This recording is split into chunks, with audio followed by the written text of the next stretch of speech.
E prisni një humje Karshi Sopotit, po të thotë? Një humbje Karshi Sopotit nuk e prisnim, ne i kishim marrë masat dhe ta kalon me sukses këtë neshe, e cila që nuk ndodhi, për arsye sepse skuadri nuk u fut me dëshirën e dur, nuk zbatuan mirë detyrat tekniko-taktike.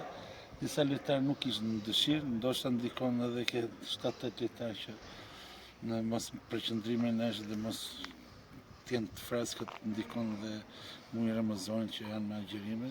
Ka shumë faktorë, megjithatë, kjo ishte neshje radhës, ne jemi mrejnë objektive dhe punojmë fort për të arritur qëllimin kryesor, që është finale, është ngjitje në kategorinë e parë. Pjesa e dytë ishte më e dobët se pjesa e parë, a pjesa e parë më mirë se pjesa e dytë? Këto dyja pjesët për mu, për ekipin tonë, nuk ishte lojë e rrjedhshme ashtu si çdo neshë tjetër. Kishte shumë oscilacione, nuk kishte lidhje reparti me repartin, dhe ça duam shumë në organizimin e lojës, sepse edhe dy lojtarë kryesorë që kemi ne për organizimin e lojës ishin të varë, nuk ishin të mundur sot që të shërbenin skuadrës. Suksesën tek me tjera. Faleminderit.